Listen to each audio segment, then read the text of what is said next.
Nama Uwais Al-Qarni. Pernah dengar nama ini? Uwais Al-Qarni. Pemuda miskin pengembala kambing di negeri Yaman. Padang tandus yang dia tinggal di situ. Yang dia kesampingkan hidupnya untuk ibunya. Untuk ibunya. Tidaklah terucap kalimat satu yang ingin ibunya pengen, kecuali Uwais pasti akan melakukannya. Apapun, dan ibunya cacat. Apa kata Uwais?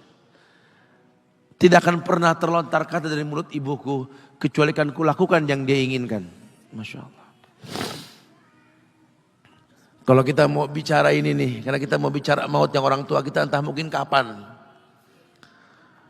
Ibunya cacat dan dia menomorduakan diri, yang penting orang tuanya dulu. Hingga satu waktu ibunya berkata, wahai Uwais, ibu sudah tua. Andai kematian mendatangi ibu, ada beberapa keinginan yang ibu pengen merasakan keinginan tersebut. Mungkin enggak ya? Apa bu? Katakan. Ibu pengen haji. Bengong, Uwais, ya Allah bu. Ini Yaman. Hadramaut. Yang sekarang saja pesawat itu bisa 3 jam menuju Saudi itu. 2 jam lebih lah menuju Saudi. Itu Jakarta Surabaya aja deket. Sejam 40 menit paling. Ini lebih jauh lagi, kebayang berapa ratus kilo, berapa ribu kilo gak tahu. Ya baiklah ibu. Kata Uwais, aku tidak pernah menolak permintaan ibuku. Tapi kali ini aku tidak bisa menjawab karena mikir gimana caranya ini. Ibunya cacat, tinggal jauh, miskin pula dia. Apalagi dia seorang pemuda yang punya penyakit sopak. Ada tanda-tanda putih di bagian badan itu kayak pano besar gitu tuh. Udahlah, terserah gimana nantilah. Yang penting ini nomor 1 dalam hidup ini. Dia beli seekor anak sapi. Digendong tiap hari itu sapi sama si Uwais menuju puncak gunung. Turun lagi. Gendong ke atas, turun lagi tiap hari. Sampai orang bilang, Uwais gila no. Orang sapi dipiara, dia digendong. Uwais no. Tiap hari naik gunung yang tinggi. Sampai enggak berasa, dikatakan 8 bulan dia lakukan itu. Sehingga terbentuklah fisiknya yang bagus karena olahraga tiap hari. Bawa itu sapi. Dan sapi itu makin berat. Dalam hikayat dikatakan sampai di atas 100 kilo itu sapi. 8 bulan. Kemudian dia tetap gendong ke atas dan dia yakin, bismillah saya yakin. Sampailah bulan haji.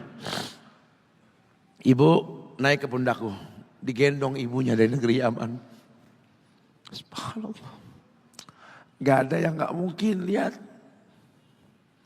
Dibawa ibunya ke Mekah. Bertawaf di Ka'bah. Dunia menyaksikan. Bahkan hikayat mengatakan dia sempat bertanya kepada sahabat Abdullah bin Umar. Aku telah menggendong ibuku dari negeri Yaman menuju Makkah. Bertawaf di Ka'bah ini. Sudahkah aku membayar jasa ibuku? Apa kata sahabat Abdullah bin Umar? Bahkan satu hentakan napas pun ketika melahirkanmu belum terbayar. Bahkan satu hentakan napas pun ketika melahirkanmu belum terbayar. Dia selesaikan tawafnya. Dia selesaikan tawafnya. Selesai tawaf, dibawa ibunya ke makom Ibrahim. Untuk sholat 2 rakaat. Selesai sholat, diangkat tangan, dia berdoa kepada Allah. Ya Allah, ampunkanlah ibuku ya Allah. Ampunkan ibuku ya Allah. Masukkanlah dia ke sorgamu ya Allah. Masukkan dia ke sorgamu ya Allah. Ibunya berbisik, Uwais, sudahlah. Mintalah pada Tuhanmu ampunan untuk dirimu dan sorga untukmu. Wallahi wahai ibu, Allah ampunkan kamu, Allah masukkan kamu ke sorga, cukup untukku. Ridhomu yang kubutuhkan wahai ibu. Lihat. Manusia saleh, hasil doa Rabbi habli minas solihin. Lihat.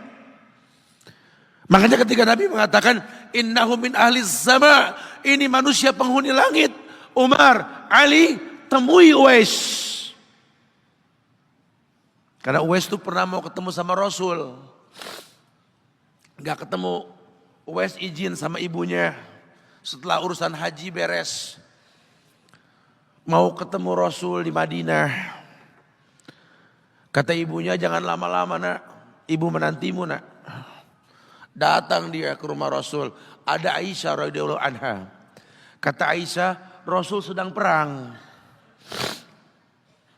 Susah kau temui dia. Kapan pulangnya Rasul? Mungkin beberapa hari atau mungkin saya tidak tahu. Sedih banget. Wah insya Allah. Pengen ketemu Rasul di zamannya gak ketemu. Kalau bukan karena ibunya yang berkata, kalau tak kau temui pulanglah ke ibumu. Karena ibunya menanti, mau gak mau dia tinggalkan itu rumah Rasul. Kalau ibunya gak ada mungkin dia tongkrongi itu. Dia ingat ibunya menanti. Dia tidak ingin orang tuanya mengeluh. Lihat. Maka ketika ibunya meninggal, dia baru bisa keluar. Mengikuti rombongan Yaman ke Syam. Disitulah dia berjumpa dengan Umar ibn al-Khattab. Rombongan Yaman, betul. Kata Umar, apakah ada seorang pemuda di antara kalian yang bernama Uwais?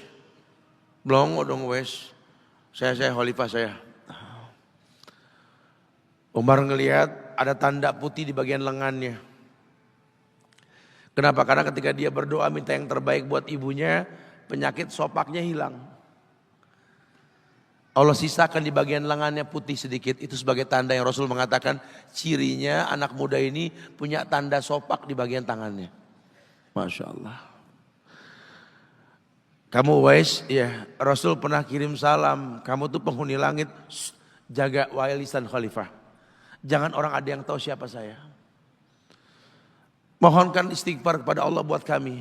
Wahai khalifah, kau yang lebih layak untuk beristighfar untukku. Manusia biasa. Tidak, Rasul merekomendasikan kamu.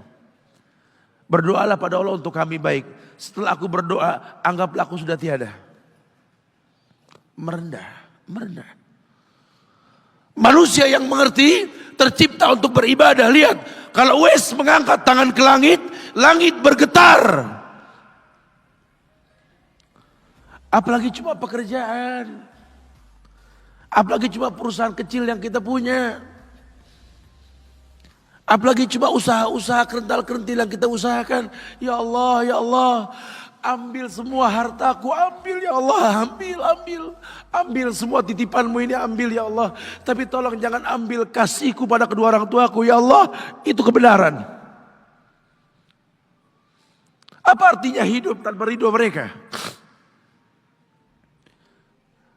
Sementara yang kita rasakan sekarang keributan antara anak dengan orang tua.